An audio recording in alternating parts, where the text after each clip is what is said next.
Good day. My name is Keith Diefendorff. I'm with Motorola's RISC Microprocessor division in Austin, Texas, and I'll be talking about the PowerPC 601 microprocessor today. Now, first let me put the PowerPC architecture into a little historical perspective. The PowerPC architecture is a derivative of IBM's 801, which was developed as a research project by the inspiration of John Koch during the mid-1970s. We believe that the 801 was the very first RISC machine in the industry because it was the first machine that actually reversed the trend towards more complex instruction sets, and it was the first machine that actually it was actually implemented around all the concepts we've come to know as RISC today. IBM's first commercial attempt at a product based on the 801 technology was the IBM RT computer, or the ROMP architecture, in about the mid-1980s. Unfortunately, the RT was not the complete commercial success that IBM had probably hoped for, and so they respun the architecture as the POWER architecture in the late 1980s.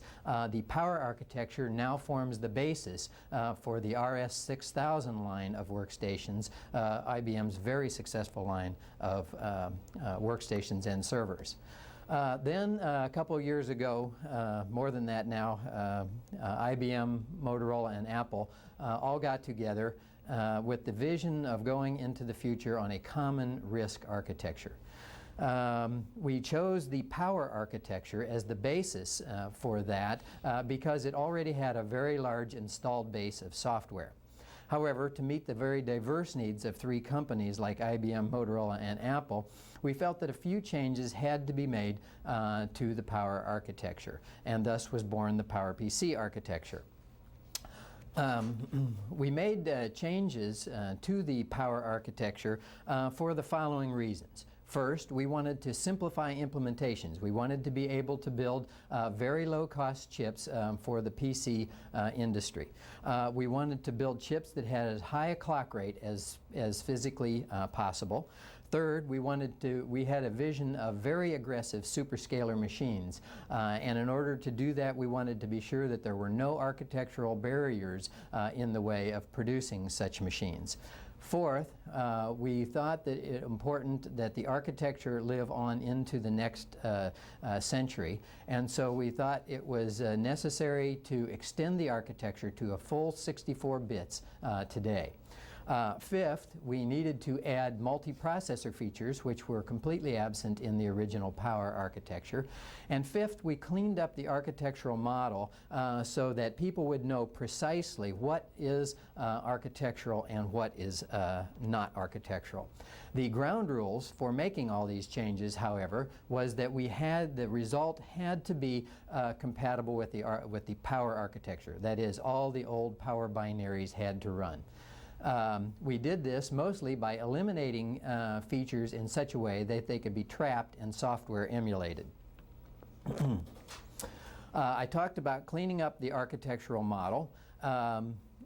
We did this by developing a very clear way to specify the architecture. The architecture is specified in 4 books. The first 2 books specify the user mode architecture. That is the minimum set of functionality that will exist in all PowerPC chips and will be carried forward from now on. Book 1 specifies the instruction set architecture, the programming model, the logical address space, and that kind of thing. The second book specifies the virtual environment, or the things that a programmer would need to know when operating in a multi-processing kind of environment. Things like the memory model, atomicity, coherency, and that kind of thing. Then the third book specifies the operating environment architecture. That's those things that an operating system writer would need to know to port an operating system to the PowerPC. It would specify things like address translation, exception handling, interrupts, and those kinds of things. Now, the important thing about these three books is that they are all completely implementation independent. That is, they specify the manner in which something is done, but they do not specify anything about the mechanism that a processor might use to implement those features. For example, Book 3 would specify the transfer function for translating logical addresses into physical addresses, and it might specify the layout of the page tables in memory, and it would probably specify the page descriptor format. But it would not specify whether the translation had to be done by a translation look-aside buffer in the hardware, or how many translation buffer entries there might be, or how the TLB might be loaded from the memory-based page tables. These would all be specified in Book 4, which is, for which there is one unique Book 4 for each processor that is developed. Having this very clear distinction between the architecture, the architecturally defined things and implementation-specific things allows operating system people to abstract those things which are likely to change over time from those things that can be assured to remain constant. The PowerPC architecture shares the same architectural model that the original Power architecture did. That is, the original Power architecture was a RISC architecture, but the unique part of the Power architecture was that the instruction set design itself embodied the notion of superscalar instruction execution. The notion that the original architects had was that there would be a branch unit which fetched instructions from an instruction cache, processed branches out of the instruction stream, and then fed a linear stream of instruction into the execution units. These execution units would each have their own local set of register resources so that the execution units could be allowed to slip past one another for the purpose of balancing the dynamic instruction mix. The architecture also specifies that the instruction pipelines be fully interlocked so that software is isolated from changes in the underlying hardware pipelines. The architecture implements a very large linear logical address space, a very large virtual segmented address space, and also the memory storage ordering model is weakly ordered. The original Power architecture, as I said, was a true RISC architecture. That is, it adhered to the most important aspects of RISC design. It had fixed width, consistently encoded instruction format. It is a true register-to-register architecture with large register files. All memory references are by explicit reference, explicit load and store instructions only. Third, it has very few and very simple operand addressing modes. And fourth, the instructions, each of the instructions themselves are relatively simple. They lend themselves well to pipelining and well to hardwired implementation as opposed to microcode interpretation. The architecture has a few compound instructions for path length reduction, such as load and store with base register update, load multiple registers, and floating point multiply and add. The branching model is that of a condition register, and the computational instructions each have an opcode bit that allows the condition register to be optionally updated. As I said, there is an independent set of registers for each of the three conceptual execution units, one for the fixed point, one for floating point, and one for the branch unit. The computational instructions all have non-destructive 3-operand address formats. IEEE double precision data is supported as a first-class data type. However, the original Power architecture did not have support for single precision operations. The original memory addressing was strictly big-endian, and it did implement a weak storage ordering model. Power architecture also implemented a number of user mode cache control instructions. Now, the changes that we made to the Power architecture to get to the PowerPC architecture are these listed here. In the interest of time, I'm not going to go through each one of those, but I will point out a few examples. For example, we removed the MQ register and all the associated extended shifts, long multiplies, divide remainder, and that kind of thing. The MQ register was a special purpose register, which was a single resource that tended to be a bottleneck during superscalar execution and had no redeeming performance value of its own, and so we simply eliminated it from the architecture. We also removed the LSCBX instruction, which was a very complex string operation. We added several things. For example, we added single precision floating point instructions, which would allow us to build very high performance single precision floating point units as well as high performance double precision floating point units. We added multiprocessor locking instructions using the load with reservation store conditional model. We added a switch to allow the machine to address memory in Little Endian fashion. And the most significant thing we did is extend the architecture to a full 64 bits. As you know, that extending a 32-bit architecture to a 64-bit architecture can be quite a challenge, but we ended up with a very clean architectural extension, and the advantage of the approach that we took is that you can implement both 32-bit and 64-bit PowerPC machines with software compatibility. All 32-bit applications will run on all implementations, both 32 and 64-bit. Now, where does the 601 fit into this PowerPC architecture? Well, as you may know, IBM and Motorola have a joint design facility where we are developing 4 major microprocessors at the same time. Each of these microprocessors have a unique and different microarchitecture aimed directly at the market the machine is targeted for. The 620 is the highest performance member of the family and is a full 64-bit implementation of the architecture. It's targeted at the very high-end workstation and server marketplace. The 604 is a little bit lower performance, a little bit lower cost microprocessor, which is targeted at the workstation and high-end PC type markets. And you can think of the 604 as essentially the 1994 extension of today's classic RISC microprocessors. The 603 is a low-cost, low-power PowerPC designed specifically for high-volume desktop and notebook applications. The 601 is essentially on the same track marketing-wise as the 604, but the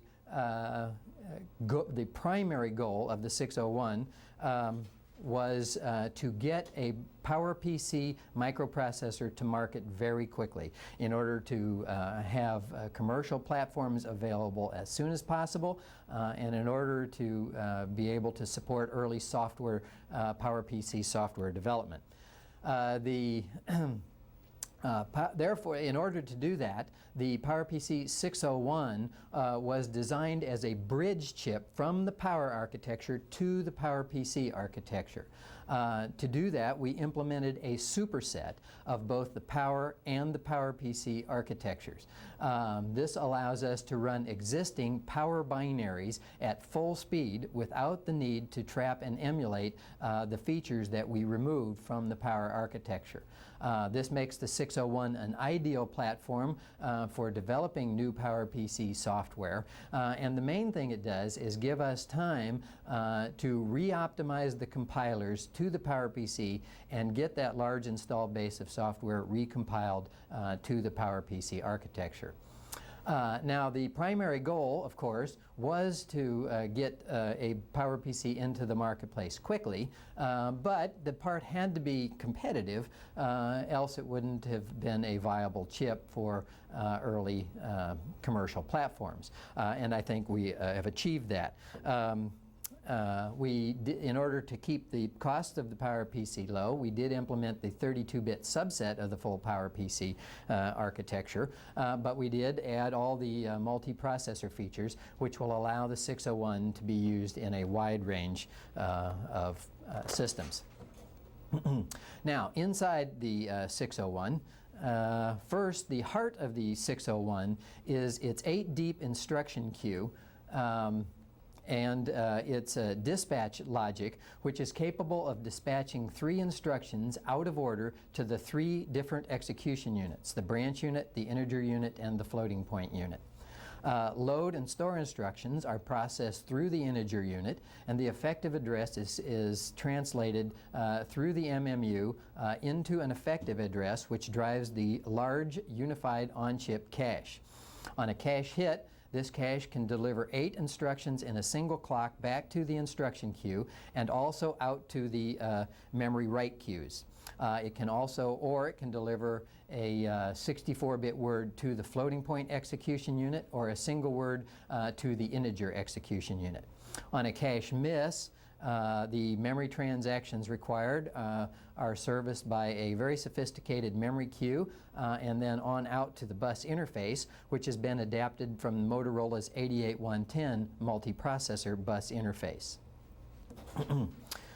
Now, the heart of the machine, as I said, is the instruction queue and dispatch logic. The instruction queue is 8 deep, and instructions are fetched 8 at a time into this instruction queue and can be located at any point in the queue. So there's never any concern about how full or empty the queue is when a block of instructions are fetched. Once in the queue, instructions march down the queue, and the bottom entry in the queue doubles as the decode stage for the integer unit pipeline.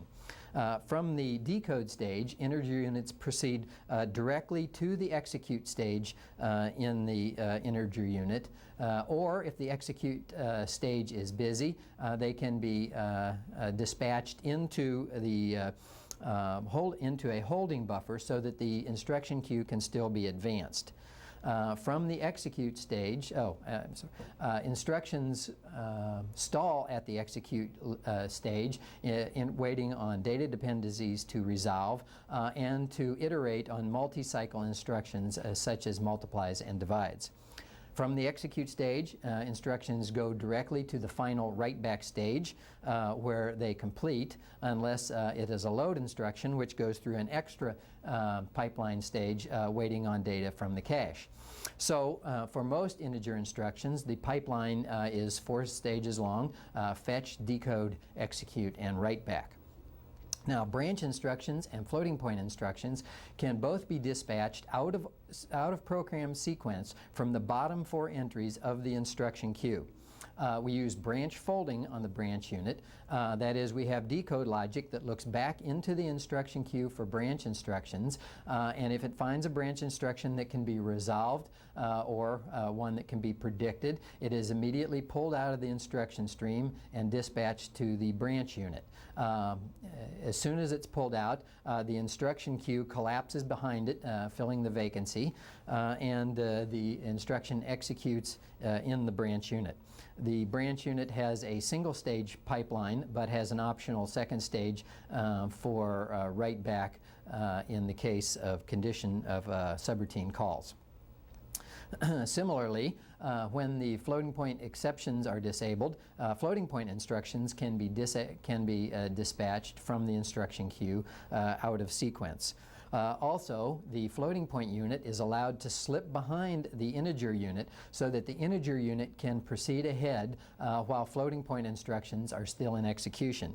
The floating point unit provides a four-stage, four-cycle latency and a single cycle throughput for all single precision instructions and for most double precision instructions, and provides a 5-cycle latency and 2-cycle throughput for all double precision multiplies and multiply adds. Address translation is a little unique in the PowerPC architecture. First, the 32-bit logical address is translated into a very large 52-bit virtual address space, which is shared by all processes in the machine. The translation is performed by using the upper 4 bits of the logical address to index into a set of 16 segment registers. Each of the segment registers provides a 24-bit virtual segment ID, and each of these segments are then indexed by the low order 28 bits of the logical address. This large 52-bit virtual address is then translated through a hashed page table mechanism down to a physical address. A hashed page table mechanism is employed so that the size of the page tables are held proportional to the size of physical memory installed in the system rather than the size of the enormous virtual address space.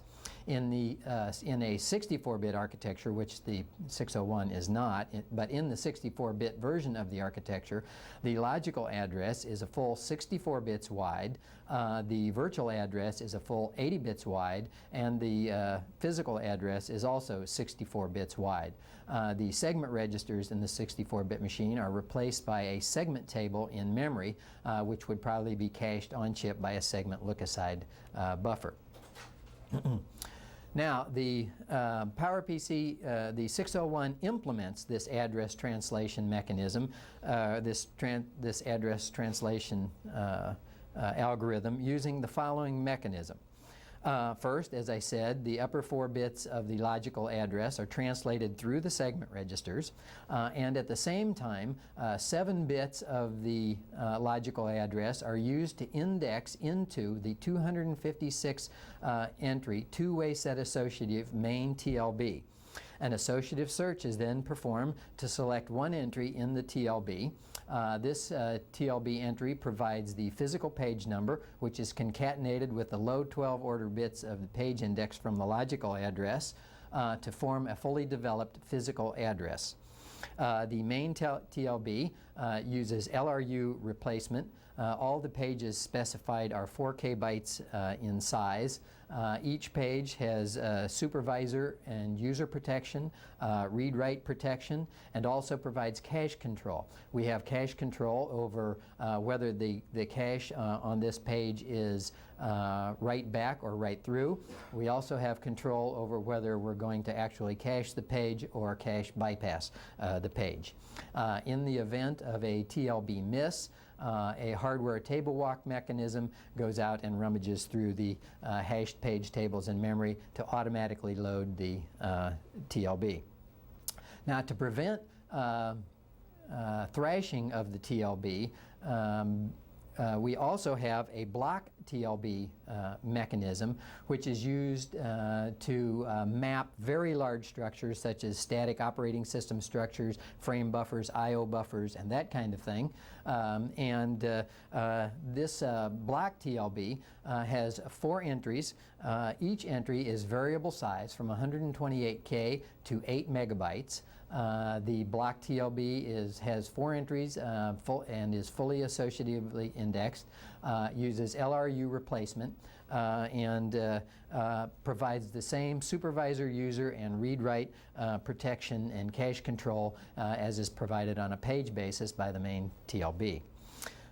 Also, finally, we have a small instruction TLB which provides a separate path so that we can simultaneously translate instruction and data addresses. The instruction TLB is 4 entry and fully associative using LRU replacement, and it is always maintained as a subset of the main TLB and the block TLB. The cache in the 601 is a unified cache holding both instructions and data. It is 32 bytes in size and 8-way set associative. The 8-way set associative allows the cache to be both physically indexed and physically tagged. The cache implements a 64-byte line size with 2 sectors on each line. It also implements a copy-back write policy with write-through being able to be specified on a per-page basis by the in the MMU. On a cache hit, it can transfer a full 8 words to the instruction queue or out to the write queues in a single clock. It also has a cache reload buffer, a 4-word cache reload buffer, so that the cache can be made non-blocking on misses. The cache is accessed in parallel with address translation through the MMU, and accesses to the cache are prioritized by sophisticated arbitration logic so that the most important accesses get done in the cache first. On a cache miss, after a sector reload, if the cache is idle, we will automatically prefetch the other sector in the cache line in order to maximize the hit rate in the cache. Coherency in the cache is maintained by a 4-state MESI protocol, and separate state bits are maintained for each sector. Coherency is enforced by bus snooping, and the cache directory is dual ported so that snoop traffic on the bus does not interfere with the processor's access to its own cache. We also implement a number of user mode cache control instructions. For example, we implement a data cache block touch instruction for software prefetch operations. We also implement things like data cache block store, data cache block flush, data cache block set to 0 for when in the cases that software knows exactly how to manage the cache. On a cache miss, the memory transactions are processed through a sophisticated set of read and write queues. The read queue is 2 deep and the write queue is 3 deep. Each write queue is capable of holding an entire cache sector, and one of the write queues is reserved for high priority snoop hit copybacks. The write queue is snooped in order to maintain coherency, and the architecture, as I said, specifies a weak storage ordering model, and the 601 implements that by allowing transactions in the read and write queues to be reordered. Typically, reads are allowed to go ahead of stores so that the time the machine might be stalled on a load dependency is minimized. Once a transaction is sent to the bus, the external bus is multiprocessor bus, as I said, adapted from Motorola's 88110 microprocessor. The unique feature of that bus being that it has completely separate and independent address and data buses. This allows the addresses to be pipelined and allows us to perform split transactions on the bus. The data bus itself is 64 bits wide and uses burst mode transfers for cache sector fills and copybacks. We perform a critical word first fetch. It's actually a critical quad word first fetch. And when the data is received from the bus, it is immediately placed in the cache and forwarded up to the execution unit so that instruction execution can continue. The bus provides the snooping protocol to maintain cache coherency. Physically, the 601 is implemented in 0.6 micron CMOS technology in 4 levels of metal. This allows the 2.8 million transistors to be implemented on a very small die, a little less than 11 millimeters on a side. The part operates at 3.6 volts and is both TTL and CMOS levels compatible. We now have versions at 50 and 66 megahertz, and the 66 megahertz version operates typically around 6.5 watts. One of the reasons for the relatively small die is the packaging technology used on the 601. You'll notice on the die photograph here that there's no peripheral bond ring. This is because the pads are actually arrayed over the top of the die, which you can't see here, of course. And then the part is C4 bonded into a 304-pin quad flat pack. The part, although we don't have commercial systems based on the 601 yet, we can't report actual spec mark numbers, but we are confident that the 601 will come out in excess of 60 spec int 92s and 80 spec float 92s at 66 megahertz. Thank you very much.